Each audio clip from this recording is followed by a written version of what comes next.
Hello everyone, welcome to my coaching classes learn with practical basic to advance. तो आज हम लोग सीखने वाले हैं ट्रांसलेशन विद ग्रामर टिप्स। ये उसकी क्लास 8 है। इससे पहले हम लोगों ने 7 क्लास किया हुआ है जिसमें ढेर सारे ट्रांसलेशन विद ग्रामर टिप्स हम लोगों ने सीखा है, ठीक है। और इससे पहले भी हमने आपको जैसे कि बताया ही है कि अगर आपको इंग्लिश स्पीकिंग सीखनी है तो सबसे बेस्ट, सबसे ईजी और सबसे स्टार्टिंग जो तरीका है वो क्या है, ट्रांसलेशन है। और सबसे एडवांस तरीका भी क्या है, ट्रांसलेशन ही है, ठीक है। और एडवांस में आप ये चीज़ करते हैं, आप बोलने की क्या करिए, ज़्यादा से ज़्यादा प्रैक्टिस करिए, ज़्यादा से ज़्यादा आप इंग्लिश चीज़ों को सुनिए। क्लियर है। और ये इंग्लिश जो है सबके लिए है, जो मैं ट्रांसलेशन कराता हूँ ये सब क्लास के लिए है, चाहे आप छोटी क्लास है, चाहे बड़ी क्लास है, चाहे आप कंपटीशन तैयारी कर रहे हैं, चाहे जिस चीज़ की तैयारी कर रहे हैं। क्योंकि आपको इंग्लिश सीख करके एडवांस लेवल पर आपको ट्रांसलेट ही करना होता है, स्पीकिंग करना होता है या बोलना होता है, जो भी करना हो। यहाँ पर हम आपको ट्रांसलेट बताते हैं, सेंटेंस के स्ट्रक्चर को बताते हैं, साथ ही साथ ग्रामर भी बताते हैं, जिससे कि आपके एग्जाम के लिए भी बहुत ज़्यादा उपयोगी रहेगा। तो चलिए स्टार्ट करते हैं। सबसे पहला सेंटेंस हमारे सामने क्या है, व्हाट वी से। क्या है सबसे पहला, व्हाट वी से, हम जो कहते हैं, एंड व्हाट वी डू, और जो हम करते हैं, आर क्लियर, वो बात क्या है, साफ है। अर्थात what we say and what we do are clear, जो भी हम कहते हैं, ठीक है, जो भी हम कहते हैं और जो भी हम करते हैं वो दोनों बात क्या है, आपस में साफ है, वो बात क्लियर है। क्लियर है। अगर थोड़ी सी ग्रामर की बात करें, ठीक है, अगर थोड़ी सी हम ग्रामर की बात करें तो यहाँ पर आप देखिए आर लगा हुआ है, ठीक है। तो हमने आपसे पहले एक बार कहा था कि चाहे इन्फिनेटिव हो, इन्फिनेटिव हो, इन्फिनेटिव हो या जीरंड हो या कोई क्लॉज हो, ठीक है, इन्फिनेटिव हो, जीरंड हो या कोई क्लॉज हो, चाहे जो क्लॉज हो, ठीक है, चाहे सबऑर्डिनेट हो, चाहे कोऑर्डिनेट हो, चाहे जो क्लॉज हो, तो क्या कहते हैं, उसके साथ जो वर्ब आती है वो सिंगुलर अवस्था में आती है, ठीक है। लेकिन यहाँ पर दो ना, यहाँ पर जो क्लॉज आई है ये देखो, ठीक है, ये क्लॉज आई है, देखो ये क्लॉज है और एक क्लॉज ये है, ठीक है। चाहे इन्फिनेटिव हो, चाहे जीरंड हो, चाहे क्लॉज हो, इसके साथ जो वर्ब आती है वो कैसी आती है, सिंगुलर आती है, ठीक है। तो यहाँ प्लूरल क्यों आई, यहाँ प्लूरल इसलिए आई है, यहाँ पर जो क्लॉज है वो कितनी है, दो है। एक क्लॉज ये हो गई व्हाट वी से, जो हम कहते हैं, एंड व्हाट वी डू, जो हम करते हैं। तो यहाँ पर क्लॉज दो है और दो क्लॉज के आने से, एंड से जुड़ा हुआ है दो क्लॉज के आने की वजह से यहाँ पर वर्ब प्लूरल फॉर्म में आई है। क्लियर है, ये तो सबको समझ में आ गया। फिर उसके बाद देखिए इसमें है कि ये जो क्लॉज है, ये जो क्लॉज है ये सबऑर्डिनेट क्लॉज में नाउन क्लॉज है। कौन सी है, नाउन क्लॉज है। ये भी सबऑर्डिनेट क्लॉज की कौन सी है, नाउन क्लॉज है, ठीक है। क्यों, क्योंकि ये क्या है, वर्ब है, ठीक है। वर्ब से पहले ये दोनों सब्जेक्ट के रूप में आई हैं और सब्जेक्ट के रूप में किसका कौन सी क्लॉज काम करती है, नाउन क्लॉज काम करती है। क्लियर है। तो यहाँ पर ये नाउन क्लॉज के रूप में आए हुए हैं। What we say and what we do, ये जो दोनों क्लॉज है वो नाउन क्लॉज है। सबऑर्डिनेट क्लॉज में कौन सी क्लॉज है, नाउन क्लॉज है, ठीक है।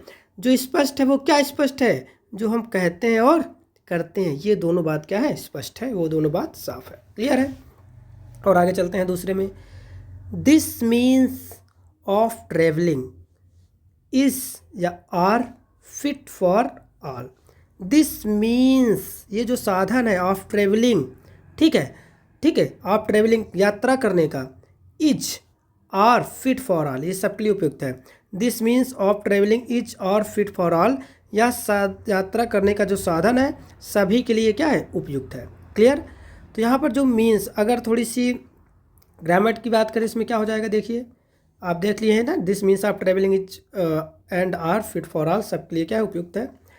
यहाँ पर जो सब्जेक्ट क्या है, सब्जेक्ट यहाँ पर जो है वो मीन्स है। क्या है, मीन्स। सब्जेक्ट का काम ये कर रहा है, मीन्स। तो मीन्स के साथ इज आएगा कि मीन्स के साथ आर आएगा, सर इज वाला आएगा कि आर वाला आएगा, मैं बताऊं, ये इज भी सही है और आर भी यहाँ पर क्या है, सही है। मीन्स का जब मतलब होता है कोई मेथड, क्या तरीका है, क्या माध्यम है, क्या प्रोसेस है, जब इसका मतलब ये होता है, मीन्स का मतलब क्या साधन है, क्या तरीका है, क्या मेथड है, क्या प्रोसेस है, तो अगर इसका अर्थ ये होता है तो मीन्स को आप सिंगुलर भी मानते हैं, क्या मानते हैं, सिंगुलर भी मानते हैं एंड प्लूरल भी मानते हैं। तो यहाँ पर ये वर्ब सिंगुलर जो इज है वो भी सही है और जो आर लगी हुई है वो भी क्या है, सही है। क्लियर है। और थोड़ी सी अगर बात करें तो आपको पता होना चाहिए कि यहाँ पर जो ऑफ है यह है क्या है, ट्रेवलिंग। तो किसी भी प्रीपोजिशन के बाद, ठीक है, जो वर्ब आती है वो किस फॉर्म में आती है, आईएनजी फॉर्म में आती है। किस में आती है, आईएनजी फॉर्म में होती है। याद रखना सारे प्रीपोजिशन के बाद आईएनजी फॉर्म नहीं आती है, ठीक है, जैसे अबाउट के बाद नहीं आती है, ठीक है। तो यहाँ पर आपको याद रखना होगा कुछ प्रीपोजिशन ऐसे होते हैं जिसके बाद क्या कहते हैं 2+B1 भी आता है, लेकिन ज़्यादातर जो होता है वो किसी भी प्रीपोजिशन के बाद जो वर्ब की अवस्था आती है वो आईएनजी आती है, ठीक है। तो यहाँ पर ये हो जाएगा। इसका अर्थ देखो ना नी के साथ निकल रहा है ना, यात्रा करने का, यात्रा करने का, ट्रेवलिंग, यात्रा करने का साधन क्या है, फिट फॉर, और सबके लिए उपयुक्त है। सबके लिए फिट है मतलब उपयुक्त है। क्लियर है। आइए देखते हैं अगला सेंटेंस क्या है। Bye the way what do you want, आप क्या चाहते हैं। बाय द वे ना क्या है, बाय द वे का मतलब होता है वैसे। व्हाट डू यू वांट, आप क्या चाहते हैं, आप क्या चाहते हैं। टू डू, करना, नेक्स्ट, आगे, इन योर लाइफ, अपने जीवन में। तो आप जो है what do you want to do, आप क्या करना चाहते हैं। नेक्स्ट, ठीक है, आगे, इन योर लाइफ, अपने जीवन में। तो by the way what do you want to do next in your life, वैसे आप अपने जीवन में आगे क्या करना चाहते हैं। क्लियर है। तो यहाँ पर आपको ये तो पता ही हो रहा होगा कि जो टेंस है वो सिंपल है, टेंस सिंपल प्रेजेंट है, वो तो आपको यहाँ से डू से पता लग रहा होगा। क्लियर है।